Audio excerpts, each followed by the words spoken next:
কোনো হাসপাতাল থেকে আপনাদের থেকে কোনো সঙ্গে কোনো যোগাযোগ কোনো রকম যোগাযোগ করা হয়নি। পরবর্তীকালে আমরা ফোন করেছিলাম, সে এখানে বলা হবে ওখানে বলা হবে, অনেক রকম কথাবার্তা বলা হয়েছে, কিন্তু বলছে তারা? এনএমসি রিপোর্ট এখন আমাদের দেয়নি। আর ওই মানে ম্যানিপুলেট করা এনএমসি রিপোর্ট তো আমরা নেইনি। সব জায়গায় চাপের একটা ব্যাপার। এটা চাপের একটা ব্যাপার আছে, এটা বোঝাই যাচ্ছে। আপনারা কি আবার রাষ্ট্রপতির দ্বারস্থ হয়েছিল? আমরা রাষ্ট্রপতিকে মেল করেছিলাম, রাষ্ট্রপতি তার জবাবে বলেছেন উনি আমাদের সঙ্গে ওনারা আমাদের যোগাযোগে থাকবেন। কবে মেল করেছে? গতকাল করেছিলাম। তার আগে কি দাবি জানি? দাবি জানিয়েছিল আমাদের ওপর যে অত্যাচার ঘটছে এবং যে আমরা ন্যায় বিচার পাচ্ছি না, সেই ব্যাপারে ওনার সহযোগিতা কামনা করেছিলাম। সেটা উনি বলেছেন, ব্যাপারটা আমি দেখছি, আমি আপনাদের সঙ্গে যোগাযোগ করি। ওনার স্বরাষ্ট্র সচিব, ওনার যে সচিব, তাকে বলেছেন আমাদের সঙ্গে যোগাযোগে থাকতে। এবার অভয়ার মা বাবার সঙ্গে দেখা করার আশ্বাস দিলেন রাষ্ট্রপতি দ্রৌপদী মুর্মু। রাষ্ট্রপতি ভবন থেকে ইতিমধ্যেই অভয়ার পরিবারকে ইমেল করা হয়েছে। 14ই আগস্ট রাষ্ট্রপতি ভবন থেকে ইমেল যায় অভয়ার পরিবারের কাছে।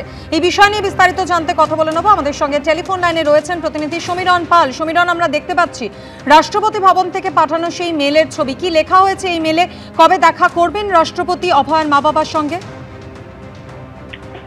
দেখো, যেটা জানানো হয়েছিল যে গত 13 তারিখে অভয়ের বাবা মা একটি রাষ্ট্রপতিকে মেল করেছিলেন যে বিচার চেয়ে, এবং তার উত্তরে গত 14 তারিখ রাষ্ট্রপতি ভবনের সচিবালয় থেকে উত্তরে বলা হয়েছে যে তাদের যে মেলটি পাঠানো হয়েছে সেটার প্রাপ্তি স্বীকার করা হয়েছে এবং দ্রুত তাদের সঙ্গে যোগাযোগ করা হবে, এমনই আশ্বাস দেওয়া হয়েছে সেই উত্তরে।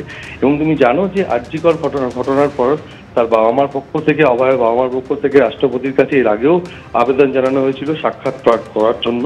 এবং তারপরে গত 13 তারিখে ফের অভয়ের বাবা মার পক্ষ থেকে একটি মেল করা হয় রাষ্ট্রপতির কাছে যে বিচার চেয়ে। তারা বিচারের জন্য বিভিন্ন জায়গায় দরবার করেছেন, কিন্তু এখনো পর্যন্ত বিচার অধরা, এবং তারা বারবার জানিয়েছেন যে বিচারের জন্য তারা জীবনের শেষ দিন পর্যন্ত তারা লড়াই চালিয়ে যাবেন। সেইভাবেই গত 13 তারিখে ফের তাদের তরফ থেকে মেল করা হয় রাষ্ট্রপতির কাছে বিচার চেয়ে, এবং তার উত্তরে রাষ্ট্রপতি ভবনের সচিবালয় থেকে উত্তর দেওয়া হয়েছে তাদের মেলটি তারা গ্রহণ করেছেন এবং মেলটি যে আবেদন, সেই আবেদন খতিয়ে দেখা হচ্ছে এবং দ্রুত তাদের সঙ্গে যোগাযোগ করা হবে, এই আশ্বাস দেওয়া হয়েছে। ধন্যবাদ সমীরণ। কোনো হাসপাতাল থেকে আপনাদের থেকে কোনো সঙ্গে কোনো যোগাযোগ কোনো রকম যোগাযোগ করা হয়নি। পরবর্তীকালে আমরা ফোন করেছিলাম, সে এখানে বলা হবে ওখানে বলা হবে, অনেক রকম কথাবার্তা বলা হয়েছে, কিন্তু বলছে তারা? এনএমসি রিপোর্ট এখন আমাদের দেয়নি। আর ওই মানে ম্যানিপুলেট করা এনএমসি রিপোর্ট তো আমরা নেইনি। সব জায়গায় চাপের একটা ব্যাপার। এটা চাপের একটা ব্যাপার আছে, এটা বোঝাই যাচ্ছে।